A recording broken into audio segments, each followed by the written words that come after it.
Hi there, this is Alvin, and welcome to the Kickstart Commerce podcast, where we share search marketing and domain investing strategies to help grow your business. Well, today's episode is not only special because of its guest, but today marks the 100th podcast episode for Kickstart Commerce. Woo!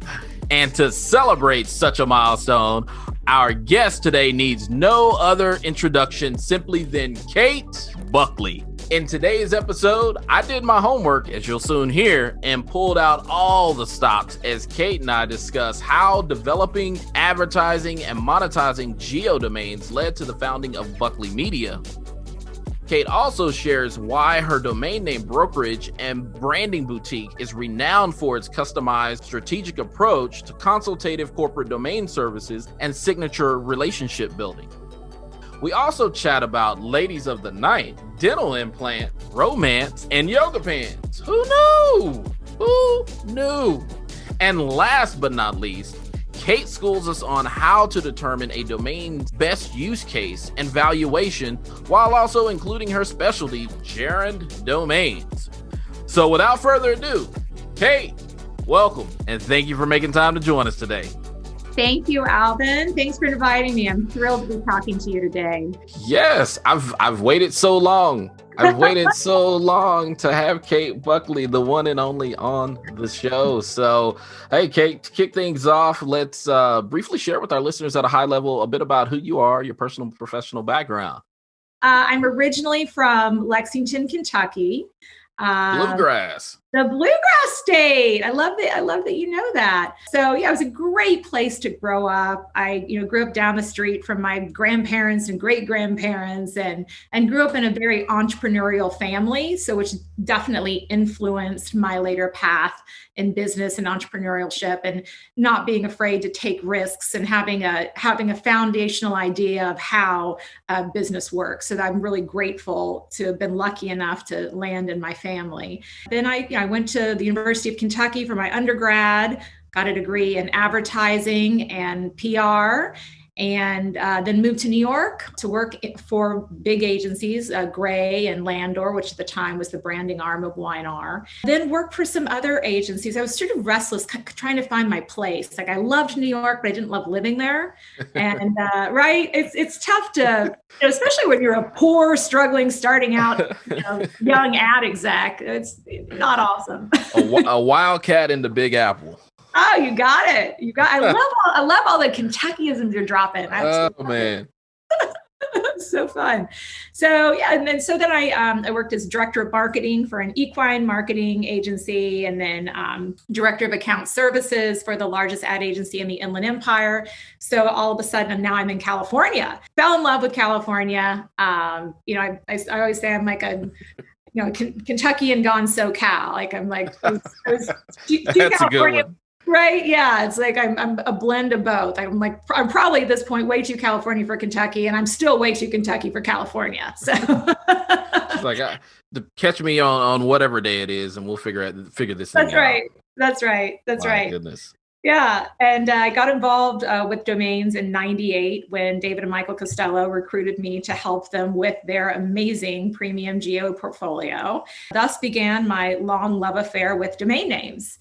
I started in 1998 with palmsprings.com, and David and I just rolled up our sleeves, and within a year, we had the homepage alone grossing $1 million a year, which was unheard of for a geo at that time.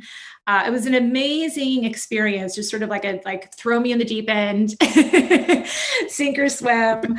But it was fantastic. I learned so much from David and Michael and building that portfolio with them. It was just a tremendous experience. And I loved that it took my background and my interest in marketing, branding, public relations, and then folded it into digital assets, specifically premium domain names and the value that they have.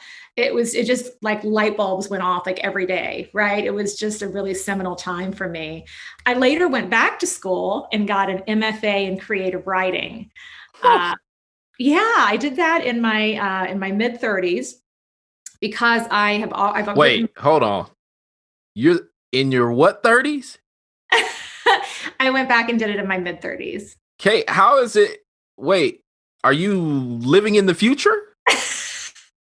love you. Have I mentioned that I love you? Like what? I mean, wait, that just messed me all the way up. Like mid-30s. Wait, Kate, no. Oh, Alvin, I've No. never publicly said my age on any podcast. You're going to make me do that today. Like, man, no, there's no way Kate can be past 30. No Oh way. gosh, you are too kind. You know what? I actually am not afraid to say my age. I'm very proud of every year I've lived on this planet. But yeah, I'm 46. And yeah, thankfully I got good genes from my mom and my dad, but she's Awesome. smoking hot. Awesome. Awesome. So let me ask you this then. So did you ever have any idea in terms of, obviously you said you started in 1998, and obviously you're where you're at today in terms of Buckley Media, and it being a corporate domain brokerage. And so did that ever cross your radar that this is what you would be doing at any point? Or did you have a whole different life lined out for you in terms of career path and so forth? That's a great question. No one's ever asked me that before. I had absolutely no idea. Wow. I call myself a low grade polymath. I'm really interested in, I'm like writing and poetry and painting and marketing and branding and advertising and social sciences and persuasion and social selling. And and psychology. I love all of that. So I didn't know what I was going to do next. I was like, oh, this domain name is super fun. I love it. But, at the time we had a lot of our accounts just a little bit more on autopilot. So that's when I had time to go back to school, got an MFA in writing, thinking, who knows, maybe I'll be an adjunct professor part-time and, do this thing with David and Michael, and then maybe start my own something down the road. I just didn't have a very clear direction. I just knew that I wanted to wake up every day and feel very passionate about what I was doing. Right. And I wanted it to be something that I was doing something positive, that I was helping people, that there was certainly an upside. Right. And that I would enjoy doing it, and that it would utilize my diverse skill set in a way that would be beneficial to people. So those were sort of my loose guidelines, but I didn't have a clearly defined, I'm going to start this company in, 10 years. No idea.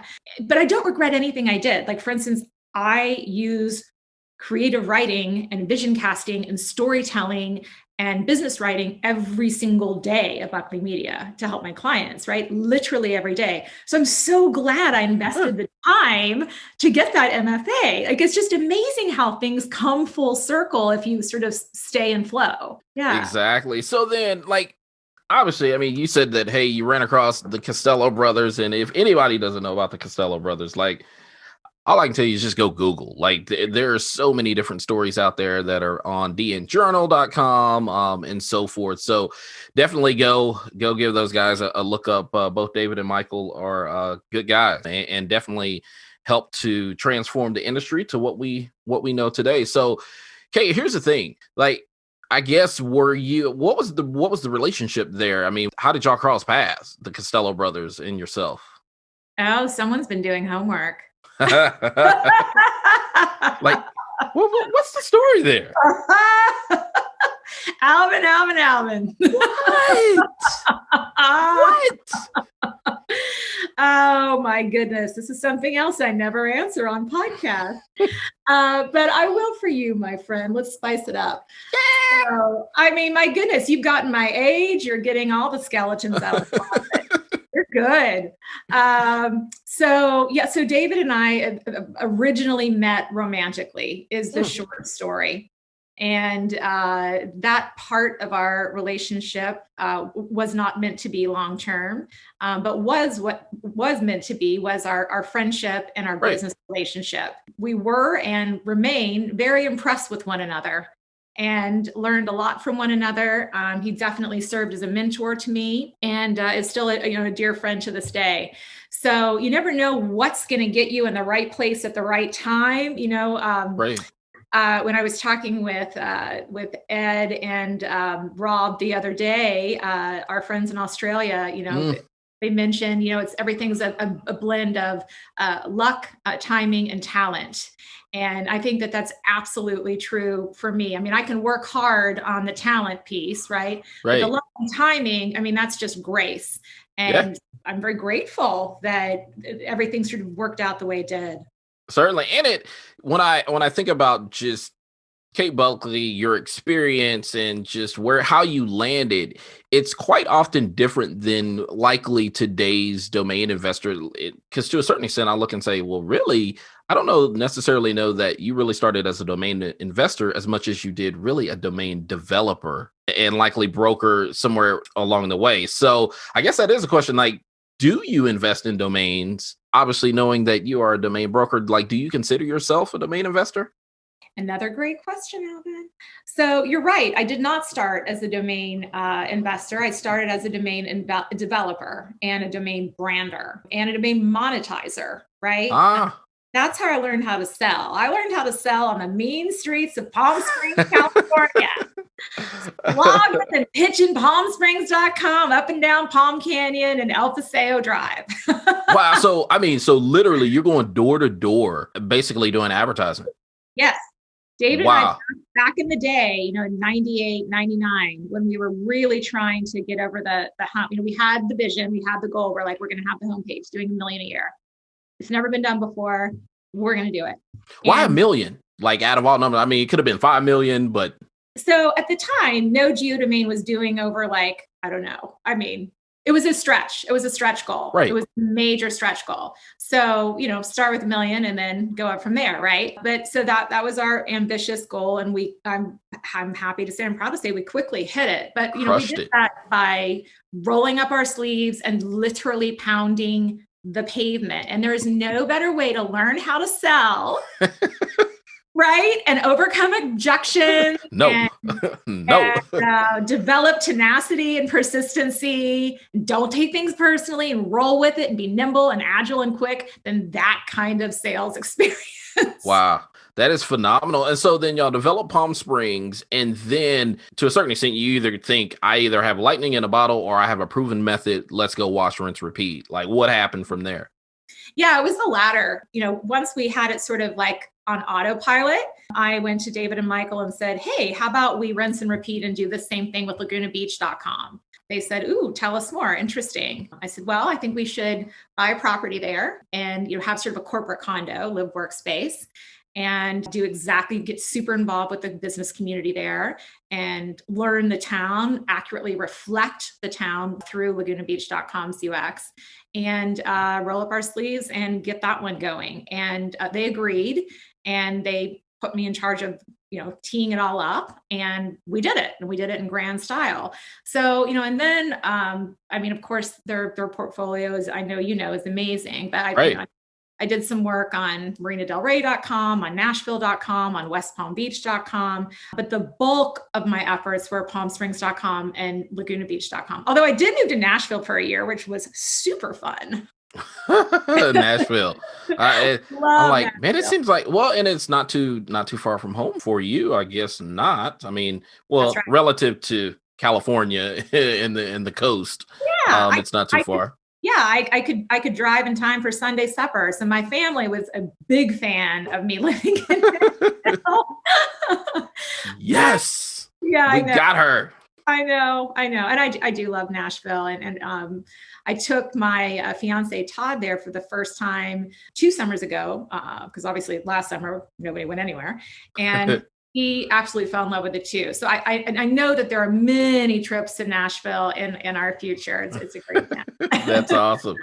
That's awesome. So then you develop these different sites, you start monetizing them, and basically you're perfecting your craft. Little did I guess you realize this, and it was probably setting you up for this next move. Now, when did that next move, so did you go from developing and monetizing into Buckley Media? Like, kind of talk us through that transition of what happened, and when did you realize, when was that light bulb moment that said, wait a minute, I can actually probably go do this on my own, or at least there's a desire there that surfaces.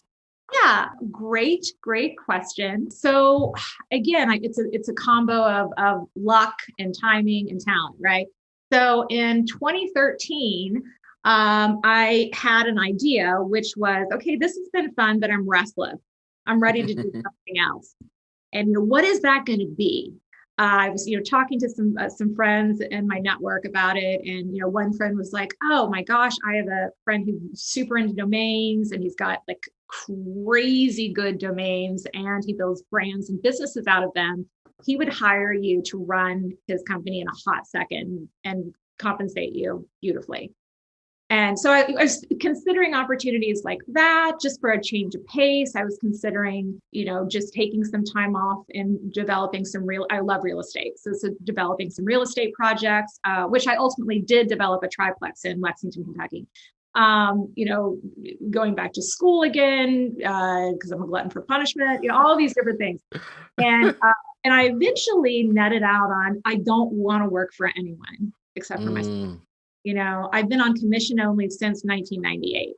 I'm very comfortable with risk, and I believe in myself. So I thought, given that, what can I do that isn't a complete departure from what I've been doing and the relationships and the skill sets that I've built up, but that is new and exciting and different? And I thought, I wonder if I could sell one of David and Michael's properties. What would that look like? So I had this little light bulb moment. I go to David and Michael. And long story short, I talked them into having me broker lagunabeach.com for them. We agreed on, the price range. We agreed on what my commission would be. So we came to terms on all of that. And then I, left that conversation and thought, okay, now I have to figure out how to sell a domain name. I've never done it before. I tied the deal up. It's the dog who caught the car. Now what do I do? Oh shoot, I gotta go sell this thing. That's right. That's exactly right, Alvin. Awesome. So, that's a straight up entrepreneur move. I don't need all the green lights. I'll tie this thing up, and hey, we'll figure it out once I go do that. That's exactly it. Yeah. So I'm actually glad I didn't know what I was doing, because I think that my journey in discovering it was far more instructive than if I had someone sit me down and say, "This is how you should do it." Very prescriptively. That's good.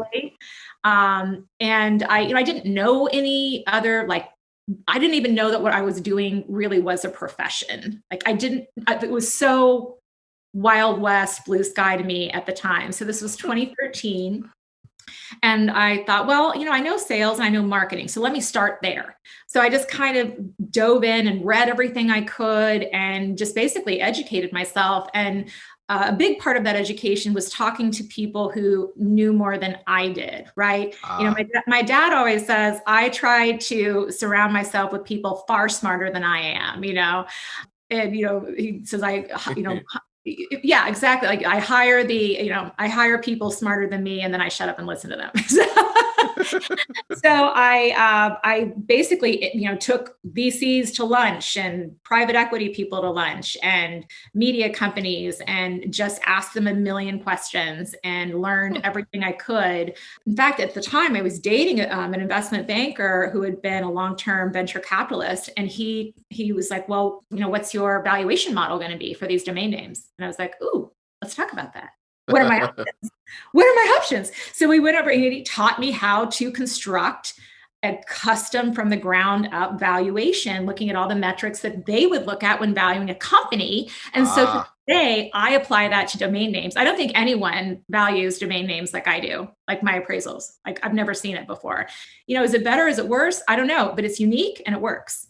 Right. So I'm super grateful for all the training and the mentorship and all the people who took the time to answer all of my 5 million questions.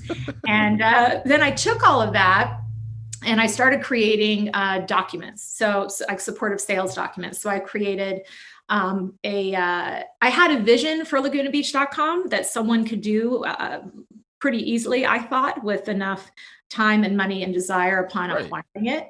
So I built out a business plan, and then I built out a marketing blueprint. And because I thought, well, everyone's going to love the name, but not everyone's going to know what to do with it. So what if I solve that for them? And I sell a turnkey solution. So that was really the seed, the genesis of Buckley Media. So I'd kind of developed that sales pitch, and I always say I took my dog and pony show like up and down the West Coast, pitching BCs, PEs, media companies. Those were the three largest groups that I talked to, certainly tourism and things like that. And it was eventually acquired by a media company for $600,000 in 2013, which again is especially at the time, a crazy price for a town of 26,000 people. Yeah. And then the acquirer said, oh, and by the way, we want you to come on board and implement all of your plans and, quarterback it all for us. Well, what do you know? What do you know? Wow. But I mean, that's it. That is an interesting point, though, because, and I think it's something that even if you aren't if you're not investing in premium domains, like it can't be just the name alone. While the name alone is a good starting point, there still has to be actions still have to be taken. Whether that is a premium, ultra premium geo name, or if it is a lower end geo service domain, it's kind of like, hey, it can be a business in a box, but guess what? That domain is only worth X. But if you put a business model to it and you actually execute and see it come to pass, then you can go into probably multiples in terms of just profitability that can be realized. And is that something that you saw from the very beginning and just you move that way, or is that something that you just said, no, this is, I guess you'd say, intentionality to doing this? So I guess the question more rephrased is, did you stumble into it, or was it more like, hey, I'm being intentional? It's a little bit of both. I thought from the beginning, I love building things. I love building brands. I love working creatively. So from the beginning, I thought, if I build this, if I'm not able to sell it, maybe I will just bring in investors and do it myself.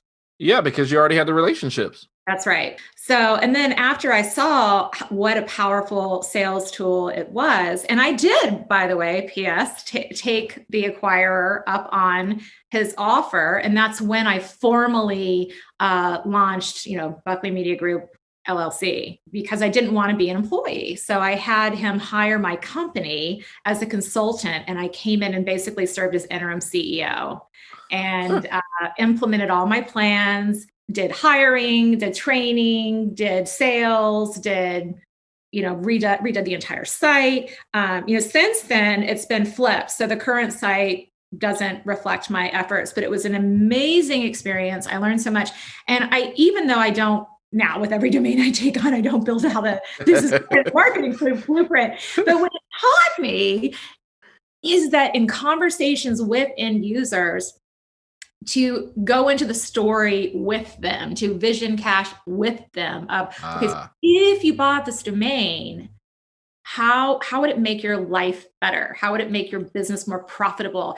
How will it serve as a multiplier for all of your present efforts? How will it serve as a moat around your business that no competitor can replicate or outdo, right? So that becomes a really interesting conversation. So that's why I think that experience was so valuable for me.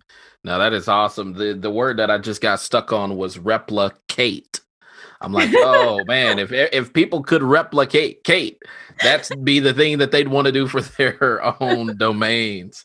Oh my goodness. And so that is interesting. And it's funny that you kind of clarified that, because to a certain extent, I can see people coming to you right after they hear this episode and they're like, hey, Kate, can you come do the same thing for, my company? Which the short answer is probably no, but there is probably a flip side to that. And which I didn't realize, I guess, with Buckley Media, so there is a bit of coaching and consulting, I kind of sense, that goes into Buckley Media. Yeah. I also, as you know, I'm a low grade polymath. I also fascinated by personal development, and I went and got a certification in executive coaching. Wait, hold on, because I'm starting to see a trend here, and I'm envisioning Kate. So there is probably not going to ever be a time in your life, and trust me, you and I are probably cut from the same cloth. I have multiple projects going on at any one time. And a lot of people are like, how come you just can't do one thing? And I'm like, I can do one thing, but I feel more balanced doing multiple things. And sometimes these things are so far apart from one another, but yet so intertwined in terms of how I pick and use, I guess, transferable skills across all of them. And so I kind of see that we have Kate the juggler going on here. And okay, so you go back to school. When did this certification happen for personal development? I'd have to look up my certificate date. I want to say it was like 2016, just roughly. I think it's on my LinkedIn profile actually, but sometime around there. And I love coaching and consulting. Where did that come from though? Like what goes, hey, you know what? I need to get certified to do personal development. Like where did that just come in at? I always want to be improving. I always want to be learning and growing and be teachable and develop my skill sets. And you said it so beautifully, Alvin, that, even though they may seem disparate, they're, actually not. And, right. and I would imagine that everything that you do makes you better at everything else.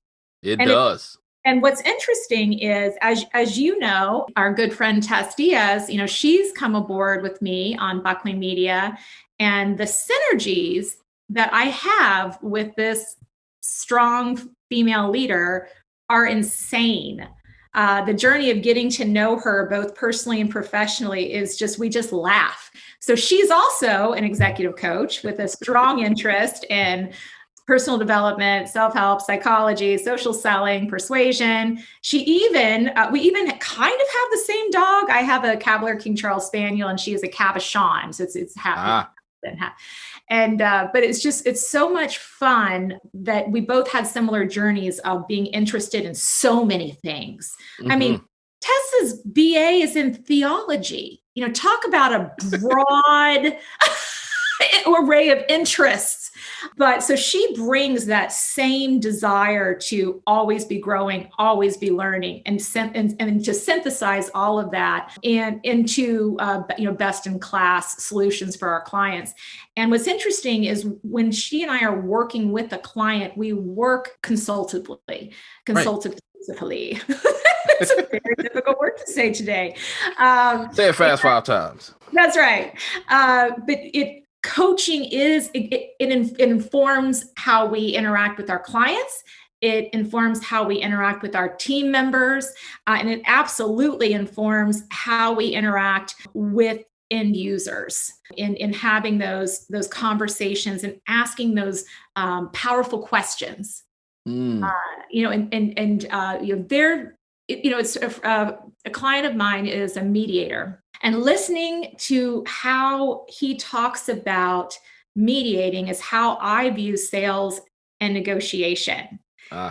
He facilitates an interesting conversation and keeps asking the questions to help people find their own truth. He doesn't shove his truth on them. So he's more of a surgeon, if you will, than someone wielding a sledgehammer. And that is absolutely how Tess and I both work. That's awesome because it's very much almost like a facilitator, not necessarily, even though you may see the truth, you're just kind of like, this thing works out a lot better when you actually see it and acknowledge it for what it's worth. You can lead a horse to water, but you can't make it drink. Man. So no, I totally get it because and there is a bit of a dance in art and science, if you will, in terms of domain names. I think a lot of people get a glimmer in their eye thinking that, it's easy to be a domain investor. It's easy to be a domain developer, even domain monetizer, as well as domain broker. And the truth of the matter is it's not, it looks much easier said than done. And so that being said, now what's interesting to me about you as a person, now the thing that I really want to know the most is what has it been like to be Kate Buckley in a predominantly male-oriented industry since 1998? So I mean, you're what 22, 23 years into this thing. And so what has that been like? What's that journey been like? It's been interesting. I remember going to early conferences with David and Michael, and many times I would be the only woman in the room, save wives and maybe a few. How shall I say? I know this is a family program. She's already said it. She's already said it. I was going to leave it right there. No, and the industry, that's one thing. The industry has definitely changed from those days of having scandalous. It's like, I want to say scandalous, but at the same time, I mean, it's just risque dressed females. What would my mother call them? Let's see, ladies of the night. Oh my gosh, and that says it all. Yeah, that says it all. It sure does. And then, and then for you, not only that, I look at this, and for me, what's been interesting is watching someone like you in the industry and go, wow, like Kate has longevity. And so you've seen the industry change from those days to where things are at today. And so, like, for you, like, how has that impacted you, whether negatively or positively? I'm thrilled with the growth and the progress of this industry.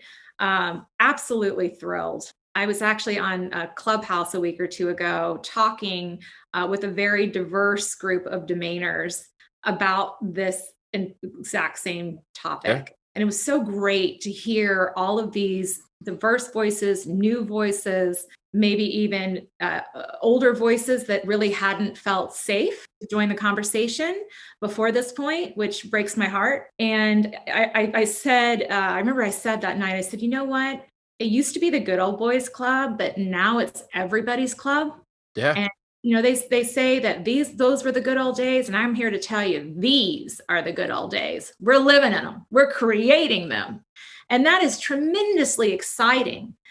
There are some amazing women in domaining today, and it's just tremendously exciting to see more and more women trust themselves and trust other people, that it's safe for them to come out and share their wisdom and become a leader in the industry. I'm very proud to not only be a female founder myself, but to now have a female partner in Buckley Media and Tess.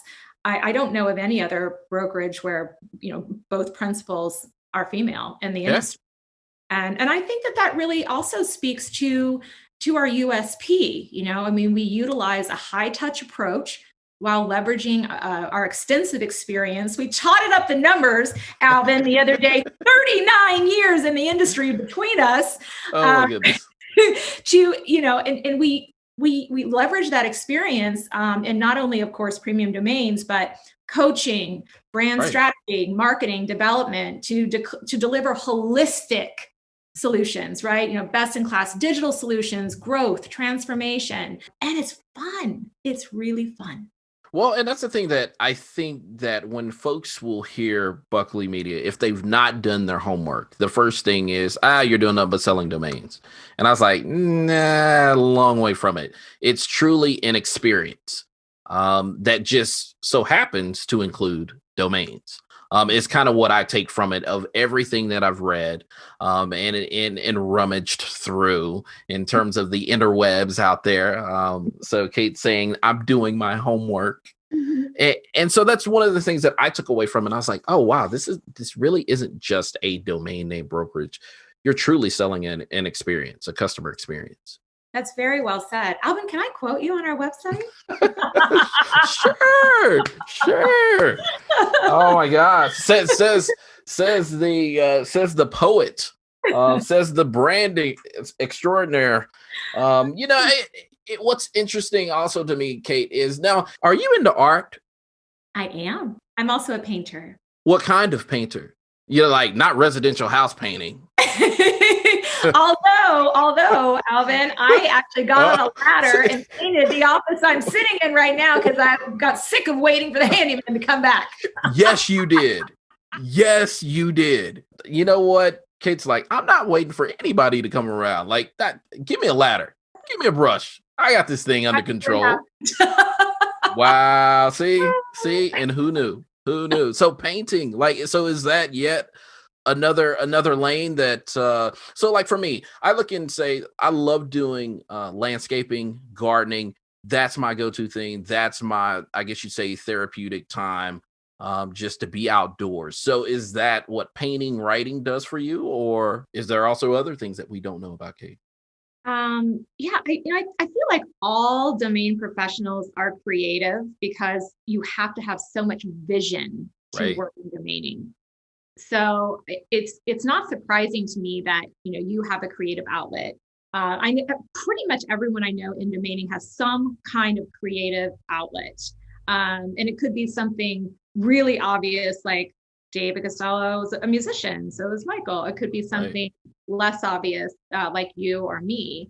But yeah, I've written and created art since I was a very small child, and I actually studied art in college before my father suggested I switch to advertising so I could feed myself after college.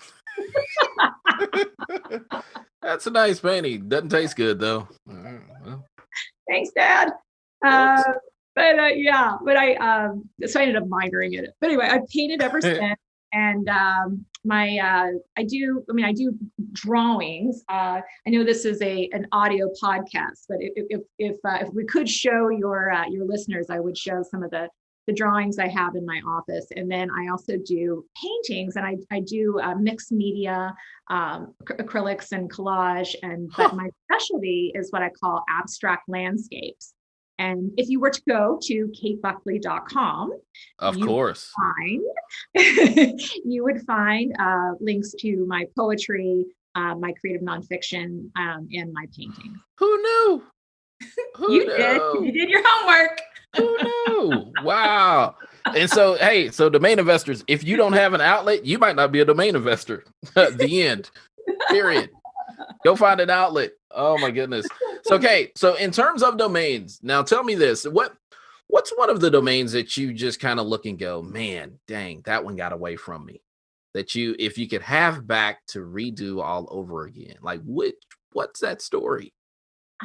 I'm really struggling to think. And the reason I'm struggling to think is, I do a little investing. I maintain a very small curated portfolio. Like our friend Mike Siger says, I practice portfolio hygiene. I love that phrase. So great. Only in the domain industry. Only Only the in domain the industry. Yeah. And the reason for that is it's not my core business. My core right. business is buying and selling domains for my clients. Right. And Ah, I don't want to take my eye off the ball. correct. It's not, it's They're just two not, different things, really. they're two very different things. And I feel like I can't do the job that I believe that I'm bound to do for my clients if I'm off, like, negotiating my own domains. So Right. I think for me, it's just not a fit. So while I will pick up something every now and then, again, it's a very small curated portfolio. So I think that's why it's not, that answer isn't really leaping to mind. Right. Yeah. Which is great, because I figured if that were true to the case, which it is, like, you probably wouldn't have a story to a certain extent, because why? I did my homework. I knew before that you had a very, very small portfolio. So I was like, well, let's just throw this question in here to see if she truly is. And that's a testament to, your service, your value that you bring to customers. I mean, who would want to likely work with someone who may be their competition? I Right. mean, it's kind of like I go, I probably wouldn't, knowing that you may get a better deal or whatever, but knowing that you're putting the best interest of the customer and your team is first, that says a lot. It says a lot about you, just who you are, the character in the person, but the character in the company. So kudos to you. Thank you. I appreciate Kudos to that. you. So tell me this, because the other thing is that I've noticed, like, you have this ability to sell things, and I think I said it on another podcast, but Kate could sell me water. And I could literally be at a lake standing in front of just water that I could literally just dip my hand down, drink. And Kate is, and I'm over there buying water from Kate. Like, how does that happen? Like, there are some domain names that have come up that I don't know how this valuation came about. Not that it's ridiculous, but I'm just more like, man, it really takes skill to get to the level that you're at. So, like, help us understand, like, what's going on there? How are you getting me to give you my money? Shut up, take my money for water that I can go and get. Like, how? Well, first of all, thank you. You were incredibly generous and charming. My God, you're charming. I really believe in what I'm selling. If I don't believe in a domain name, I don't take it on. I mean, I could talk for 20 more minutes on this topic, but that is it in a nutshell. If I'm brokering it, it means I believe in it. I already see its value to the end user, and I already know exactly how I'm going to make that case.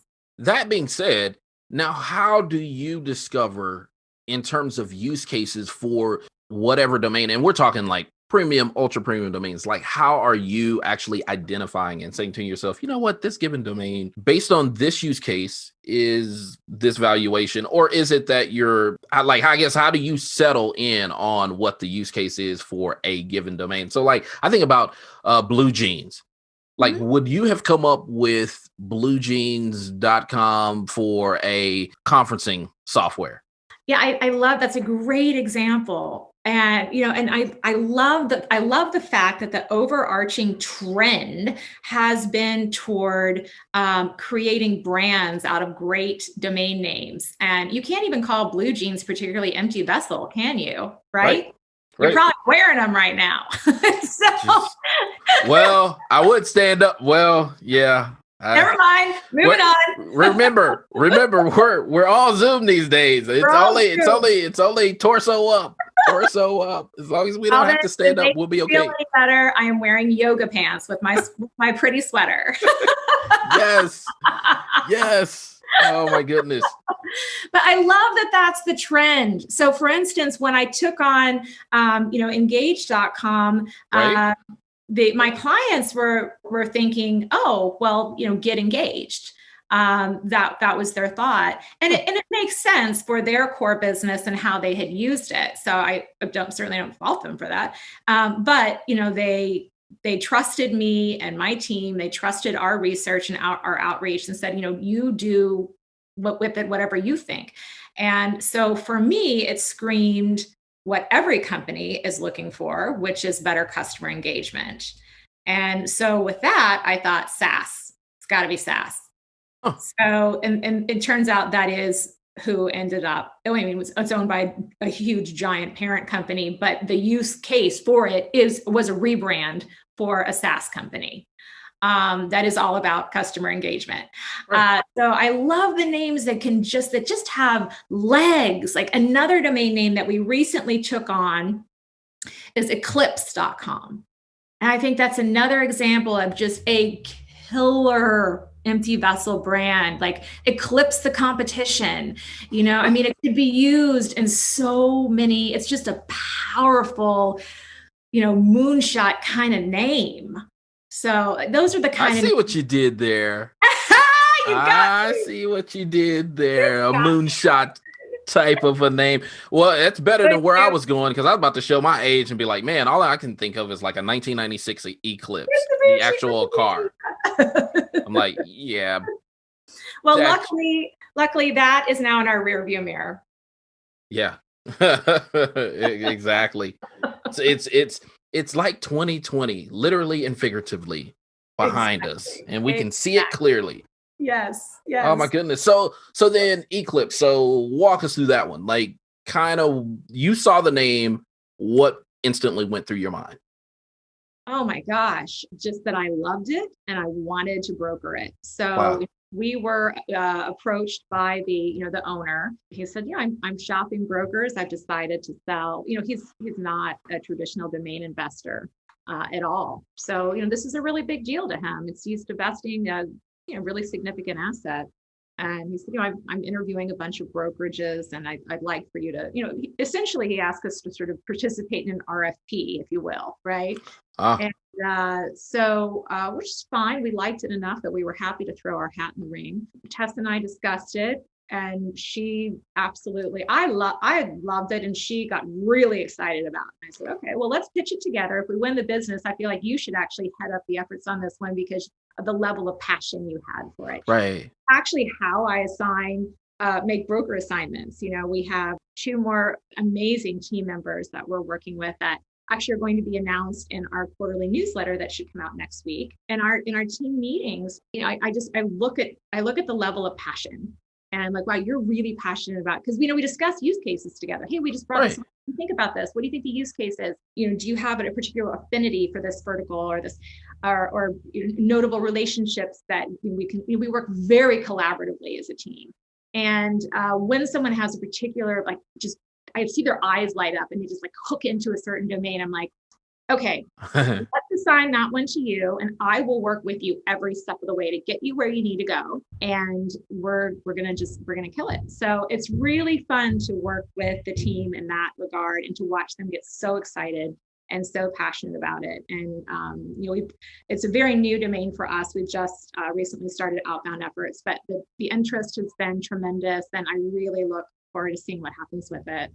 Obviously, there is a bit of, I can say there is a bit of outbound, like you probably could go and find deals now, or do you find that most people are bringing you deals? So is it more of like word of mouth of you've done work before for someone and they then refer you to someone who has a domain, or are you actually still doing a bit of door to door, if you will, just like you did back in the early or late 90s? Do you find yourself knocking on doors to go and find folks, like if you find a domain first, or is it the other way around that folks actually bring you the domain?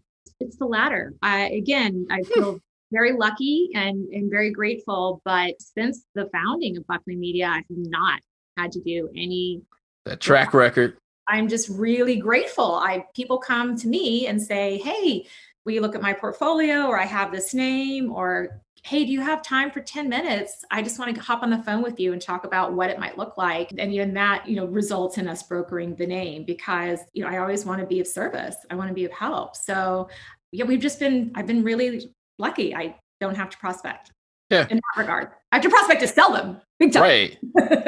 Right. But then you also have some top domain investors as well who have portfolios that likely also bring you names as well, or put their names out. That's right. In an attempt to sell. So that's also a good thing in terms of attending as well as presenting at NamesCon. And so I do have one more final question for you, and it's going to be a little bit probably left fieldish, and I know you're going to be like, oh my gosh, as you sit here and wait for me to get to the question. Oh, I'm going to keep you in suspense. I love the tension.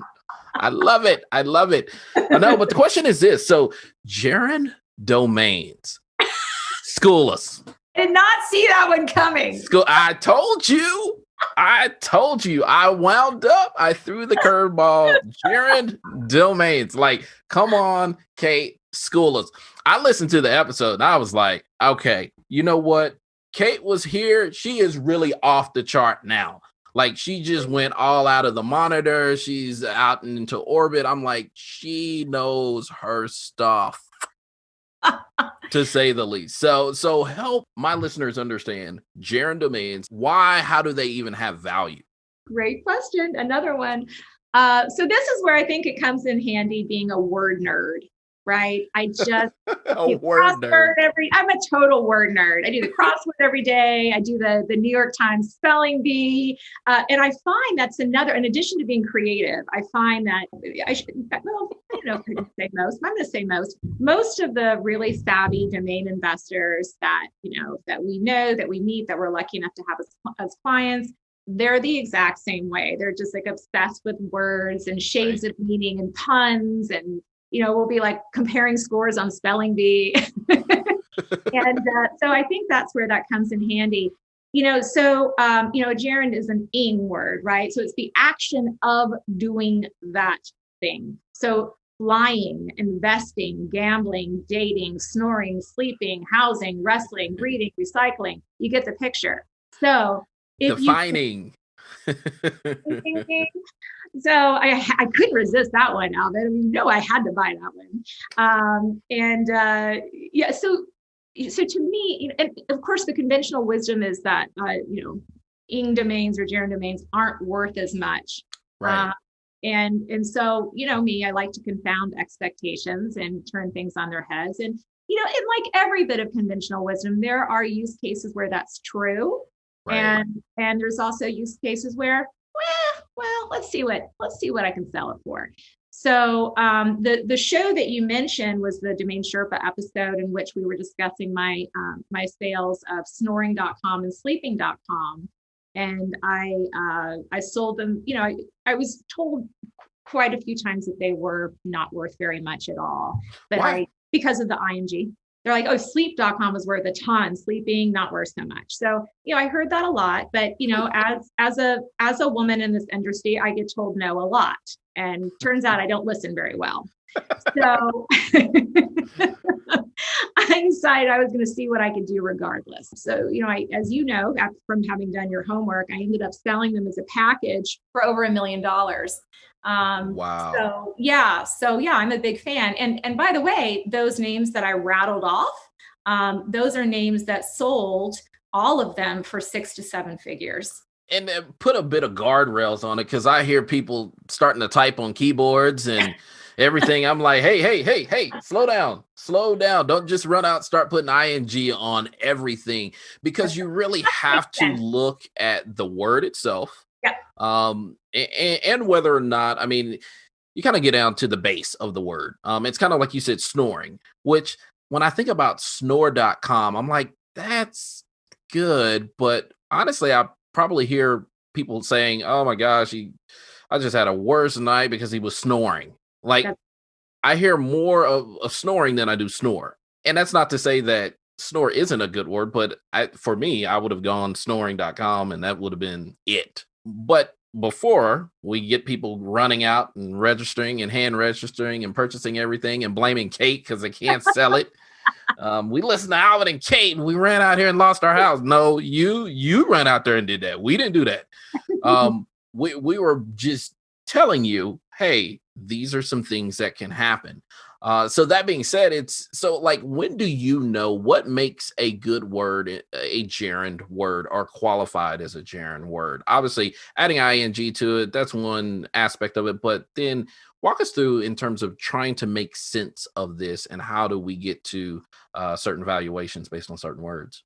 Yeah. So, I mean, long story short, as far as the gerund verse, I mean, it's simply a form of a word that Hmm. is derived from a verb that functions as a noun, right? So, like, which you just walked us through that with snoring, right? That was a perfect example. So that's why I like gerunds, is they can function as, so you've got that great noun base, but then you have that action step of Right. snoring. That's action. So that's why I like them. But to your point, it absolutely depends on the root word, and the use in commerce and culture of it Right. as a gerund, its meaning, its potential end user use cases.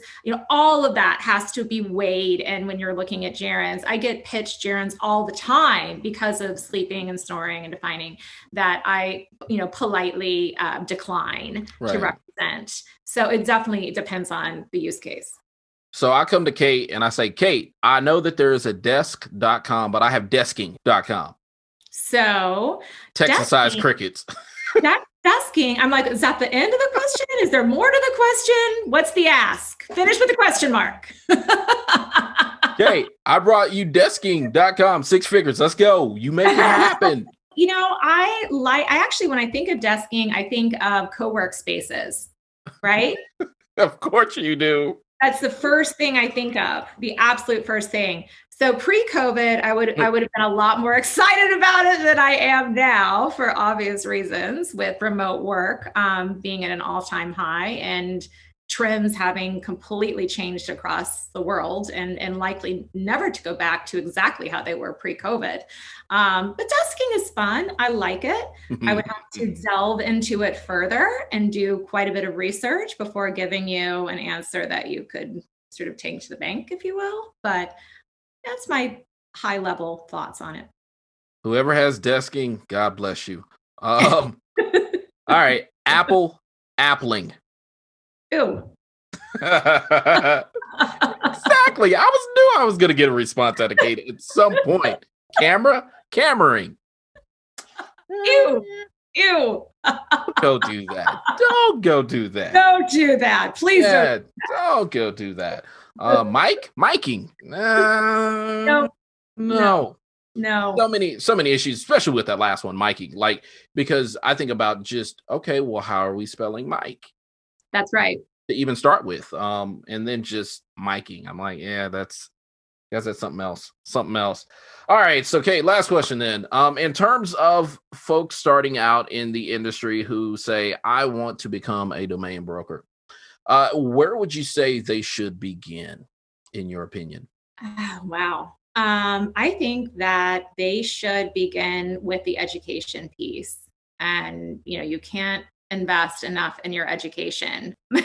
My grandfather always said, the two things that you should never economize are education and your teeth. We'll call you Gummy if you do, especially the latter one. So. Well, he said that right after he got implants at age 90, and his doctor told him he was an optimist. Dental implants, I mean. Oh my goodness. And I can't even get off the last question, implanting. I'm like, oh, stop. I'm inging all these words. You're inging, Alvin. Stop inging. I'm inging. Oh my goodness. So yes, I would start with all kidding aside, plus I could tell you Daddy Ben stories for days, but you have to start with the education piece. And luckily there are so many generous people in this industry that are so smart and so willing to share their expertise and their insight that, you could probably digest content around the clock for, I don't even know how long. Like, amazing. From bloggers and podcasters such as yourself, Domain Name Wire and Domain Sherpa. And then of course, the Everest, from Sherpa to Everest, we have, DN Academy. Mike Seiger has done so much for this to educate this industry. I can't say enough about him and his knowledge and his efforts. In fact, our two newest team members that will soon be announced are both graduates of DN Academy. Nice. And, that was a big deal for me. Just a big deal. So there's so many wonderful resources out there. I would absolutely start with just learning as much as you can, and then figure out how you're going to weave in your own unique interests and passions and skill sets. And with that knowledge, what's going to be your take on the industry? What are you going to offer the industry that no one else is? How are you going to elevate your voice and raise your voice and elevate the chorus? So I would start with that. That is tremendously awesome, because there is no one path for any one person. You really have to assess your strengths, your weaknesses, what you have a love for and what you have a loathe for, in terms of what do you loathe. And so there are many things that I loathe, but one of them is not Kate Buckley. That's for sure. Not Kate. It's been fun, Kate. Oh my gosh. I'm so glad that I got the opportunity to interview you. Thank you so much for having me on. This didn't feel like a podcast. This felt like a chat between two pals, just having fun. Like, this was great. Thank you so much for having me on. All right. Well, and thank you, listeners, for tuning into Kickstart Commerce, where we share search marketing and domain name strategies to help grow your business. Please subscribe to this podcast via iTunes, Google Play, Stitcher, Spotify, or Podbean. Last but not least, please visit kickstartcommerce.com to subscribe to the newsletter sharing tips and tricks about the disciplines of digital strategy. Thanks, and that's all for now.